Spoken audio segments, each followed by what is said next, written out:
Greetings! So today's video is going to be another little news video because of course when I decide to make a news video I end up missing on a bunch of news items or there's a bunch of stuff that comes out just after. So regardless of that, I have more fun things to share, so let's get to that today. There's quite a few new sets from Schmincke and I wanted to quickly go over them. As far as I know, none of these are available at the moment, but sometimes it's a bit hard to track this stuff because it's a German company. I don't speak German, so it can be a bit hard to really follow the news on this stuff, but as soon as I see these, I will for sure mention it.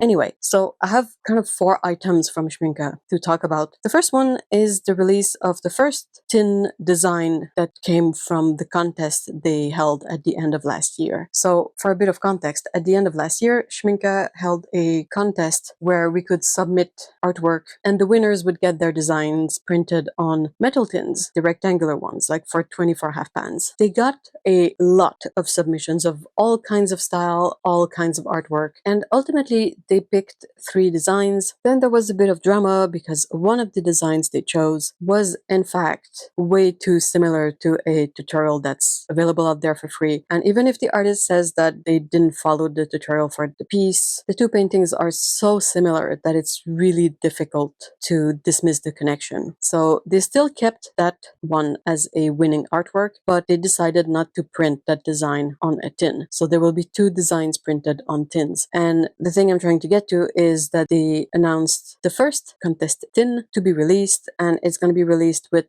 the standard array of 12 Schmincke Academy watercolor paints. It is the usual selection of colors, which I think is a bit disappointing. The whole Academy range has 24 colors, and in the set they always put the same 12 every single time, and they often make it so that the fun printed tins are for Academy paints. But at some point you don't need more Academy pans as a painter, especially if you prefer the professional range. So it's always a bit annoying that they don't really offer these tins empty or with a different selection so that after a few years you might have the whole range or something. And it's such a basic selection of colors. You don't need it more than once, really, so it doesn't make this set as appealing as if it had a completely new color selection in it. Moving on to their professional range, the ERRATA range. So I have to thank Lana for sending me the link to this page because for some reason I missed it. They have 3 sets that they've announced, and I think the sets are quite fun. One of them I think is particularly exciting, but all 3 of them are really interesting. I'm going to start with the first one. It is a big wooden box with 8 colors in it and a ceramic palette that seems to be removable. That's great. There's also a brush, a Da Vinci brush that comes with this set. And a really interesting feature of this set is that the pans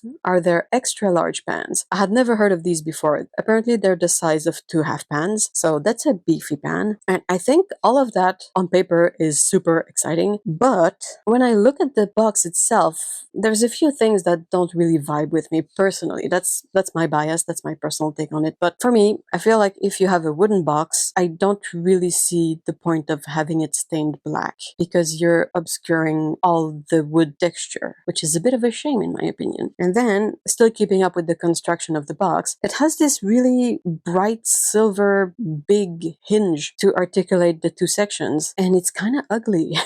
It is so jarring. The wood is stained like matte black, and then you have this shiny silver tone metal hinge in the middle. It's not even painted black, so it blends in a little or something. I don't know, I find it weird. It could be just me, but still, kind of weird. And then, I'm gonna go through the color selection and then I'll explain a little bit, but this set comes with 8 colors, like I said. There is chrome yellow, hue lemon, cadmium red medium, indigo, helio cerulean, olive green yellowish, may green, yellow ochre, and Van Dyke brown. If you know me, you might know what I'm about to say. If you have this opportunity for a palette, and as they say, if you want it to have a well-balanced color selection perfect for mixing, why did you pick these colors? We have room for 8 colors in oversized pans. Why not go for a split primary and add 2 earth colors? Magenta, red, cool yellow, warm yellow, a cyan, and a blue, and then 2 browns. Why this selection? Personal preferences again. This is not a well-balanced color selection perfect for mixing. There's not even a magenta in there, which is a color you can't mix. So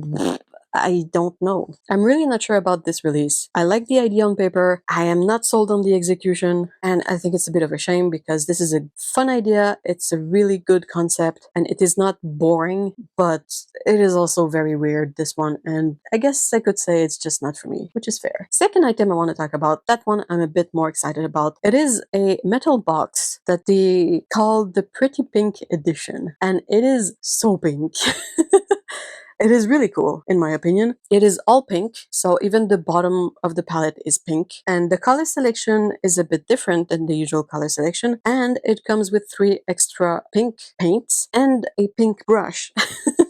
So like I said, super pink. The brush that comes with the set is really cool. It is Da Vinci's Pretty Pink, kind of a quill brush. I know that Alana did videos about this brush. I'll put them in the description if you want to see more of the brush in action. But it's a really nice brush. It's a synthetic brush, if I remember right. So it is vegan friendly and it is really nice and it fits really well with this whole set. And then the colors. The colors are also really fun. We get 2 yellows. We get Chrome Yellow Hue Lemon and Pure Yellow. Then we get Quinacridone Red Light, Ruby Red, Ultramarine Finest, Helio Cerulean. Then we get Prussian Green, which I thought was really interesting, Phthalo Green, and then we have Yellow Raw Ochre, Transparent Brown, Green Umber, and Neutral Gray. The 3 extra pink colors are really fun too. We get Brilliant Opera Rose, Purple Magenta, and Quinacridone Violet. So all in all, this is really interesting and really fun in my opinion. You have something a bit different to play with. I feel like the Prussian Green mixed with all the pinks in this palette would make for some really interesting results. And there's room to explore all the mixes in here. You don't end up with